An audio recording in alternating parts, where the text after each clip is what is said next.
This is Junk Drawer, aka JD. Welcome back to my channel. Don't forget to like, subscribe, and share. The landmark Nissan Honda merger is taking a surprising new turn by James Ochoa. I hope I pronounced your name right. When marquee Japanese automaker Nissan and Honda announced that they were merging in December 2024, it was largely believed that the move was a hallelujah for the ailing company formerly known to American buyers as Datsun.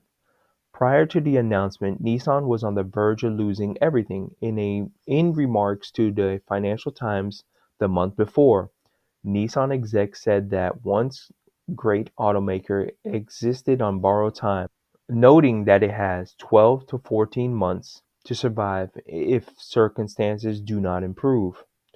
At roughly the same time, Nissan CEO I I've tried to pronounce his name, I cannot. Sounded the alarm on the automaker situation, noted that it needed bold restructuring to get out of an extremely tough situation. In addition to sales, operating outlook adjustment, it announced that it is going to squeeze out whatever it can to save $3 billion. Yeah, I read that right, $3 billion. Whether by reducing its workforce, slashing a significant part of production capacity, or selling a sizable share in domestic rival Mitsubishi. The question is how to do it fast and adapt to reality, the CEO said. Here's my take. This is my take. This is allegedly. The deal that Honda set up is way hard for Nissan to get through. I honestly believe that Nissan wants to get this deal done to save itself, but Honda really wants them to allegedly fail so they can buy them out at a lower price.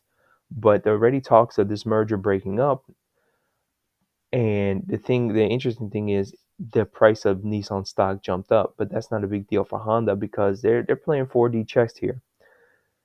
If they can get everything that they're gonna ask them to do to get done, they're still going to fail. They're not going to make the profit. I don't believe they'll make the profit. One of the things that they want them to do before the merger.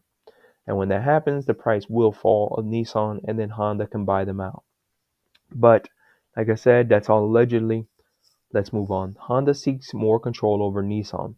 According to informed sources close to the matter, cited by both NHK and Kaido News in Japan, Honda HMC is looking to make an offer to acquire a majority share in Nissan to make it a subsidiary of Honda. At their December 2024 joint meeting, Honda and Nissan CEOs initially said that they aim to set up a joint holding company that would be their parent company, similar structure to auto giant Stellantis. Yeah, I we'll see. Although both automakers envision a partnership in which they could save money by jointly developing new cars and vehicle software as equals, Honda's latest move shows that it feels like it's carrying some of Nissan's weight, as it's somewhat unsatisfied with Nissan's effort to turn around its business. On January 31st, Honda and Nissan said they would postpone the announcement of their merger details from the originally planned end of January to mid-February. According to sources who spoke with Kaido News, Honda has been dissatisfied with Nissan's effort to turn around its business and demand more sweeping changes. Of course you are, because if they fail to join you in merger, allegedly you can buy them out cheaper. Though it has enacted a series of reforms to improve its situation, Honda precondition of financial stability still hangs over Nissan's journey to establish a merger with Honda, as Honda's tough conditions for a merger. Given the desperate situation surrounding Nissan prior to the merger announcement with Honda, one would assume that Honda is helping a fellow Japanese automaker.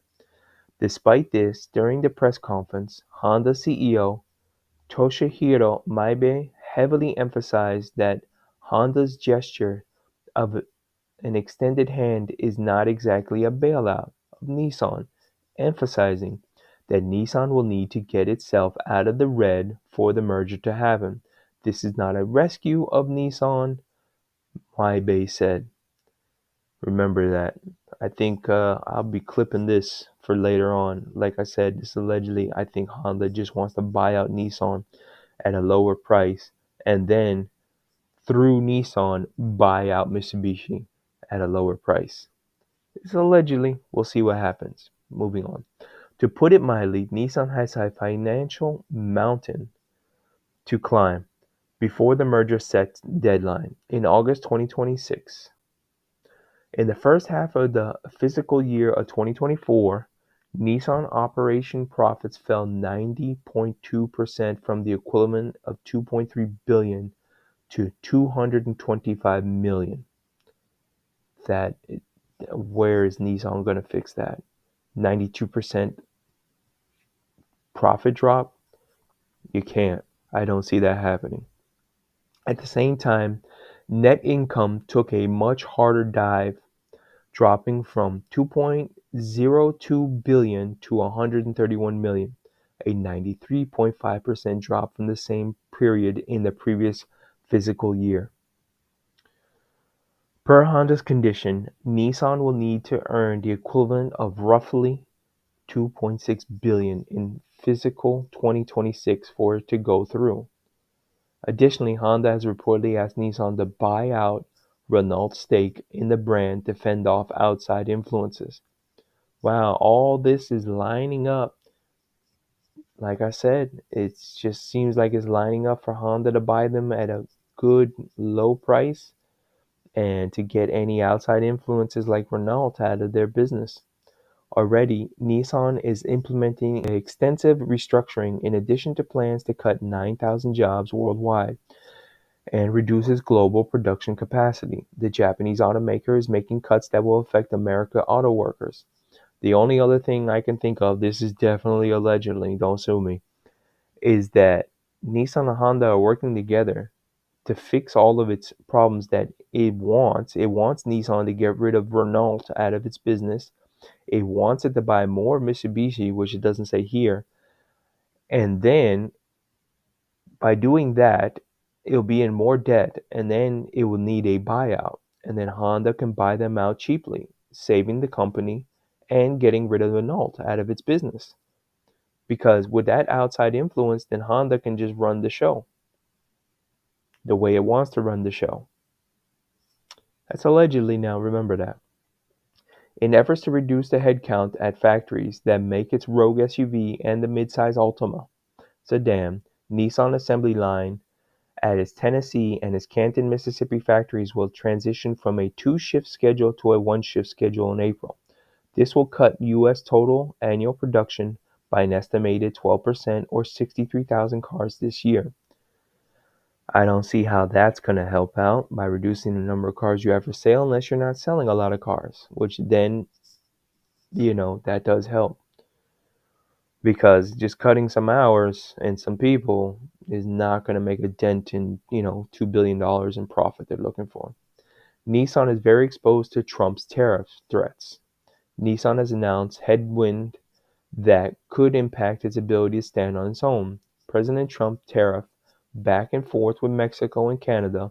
Although the leaders of both neighboring countries have worked with the president to delay such tariffs and negotiated during a 30-day period, the implementation of tariffs can affect the price tags of many popular offerings eyed by American buyers, including some of Nissan's value-minded runabouts. In Mexico, Nissan builds its best-selling compact Sentra sedan, as well as two low-price subcompact models, the Versa sedan and the Kicks crossover.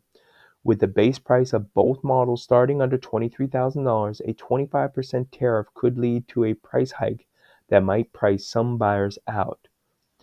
In a statement to Automotive News, Nissan US sales and marketing chief said that Japanese automakers is preparing for any scenario. We got to be very broad in our planning for multiple scenarios, whether it's amount of the tariff, whether it affects a full vehicle or specific parts. U.S. sales and marketing chief, I cannot pronounce your name. It's Vinay Shanae. I'm sorry. said it's all spreadsheets at this point, but we've got to prepare for all different types of outcomes. The Nissan Motor Company trades on the OTC markets in the United States as NASY, NSANY, and on the Tokyo Stock Exchange under the ticker number 7201. The Honda Motor Company is listed on the New York Stock Exchange under the ticker HMC. Look, this is all allegedly, but there is even more issues to come. Behind the glass, Sam, seen through glass, went through a Porsche GT3 992.2 release event, and I will share the clip here. 90% of the work they've had to do with this car is around the engine to essentially allow it to stay the same. Between our car and the new car, they had to comply with emission regulations in Europe, the US, and China. In Europe, emissions had to come down 30%, in America, 44%, and in China, 50%. To be able to do that and allow the engine to still produce the same amount of power and have the 9,000 RPM apparently was a headache. I can imagine, yeah. They literally had to rework the entire engine. And I actually sat next to the engine guy at dinner the night before, and he just said, yeah, I mean, it's hell. All of their hard work, engineering, all of that stuff was just to keep the car alive. And actually the end result was they did drop torque. So it is, I think, 20 or 30 newton meters down on our cars. Yeah. But they couldn't do anything about it. Couldn't do anything about it. Okay, fine. That's another problem for Nissan, is that, and for Honda and for Mitsubishi, is making the global emissions.